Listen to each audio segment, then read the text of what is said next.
This video is about to show you the autumn spring clean of mason bee houses and the process of getting the cocoons ready for spring. We will show you some of the most amazing snapshots of the insects world and share with you this unique experience. But before we start, we'll let the mason bee introduce herself. My name is Mason Bee. This is how you people classify us. There are no worker bees in Osmia. We bees of the Osmia are not class conscious. We believe in equality. We are native to North America and well adapted to cold winters. We have no hives to defend, so we do not tend to sting. We will be very gentle to you unless you step on us. Oh, by the way, we do not make honey or produce beeswax. We solitary bees use dry grass, mud, and our goo-like saliva to build nests in already existing holes, such as those drilled and abandoned by beetles. Because of this, the mason bee houses you set up outside provide us a good place to nest. Now that we're not strangers, I hereby invite you to our house.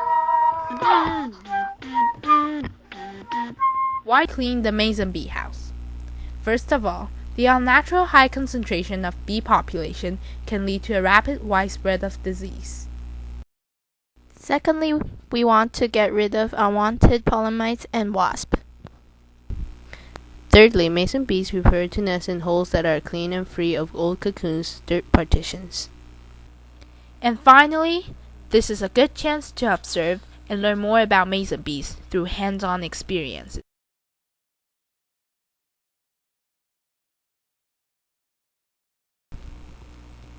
Step 1. Opening the bee house. Take it apart as gently as possible. Step 2. Inspection. Female cocoons are positioned deeper in the hole and the male cocoons closer to the front. Gently remove the cocoons and separate the healthy one from the parasitized ones.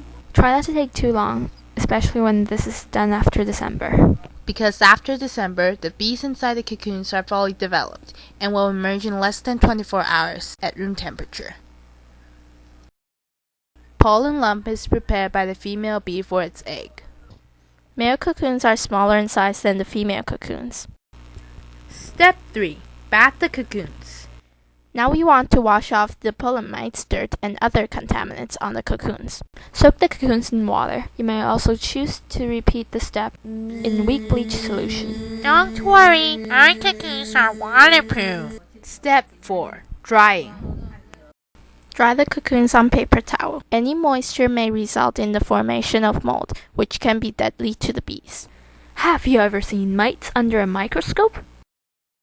Without a microscope, they look like slowly churning powder. They're not that bad, but they eat our food, and they're quite heavy when you're flying. Now put them in a container for storage. We want to release them in the spring. This way they won't starve. Step 5. Storage.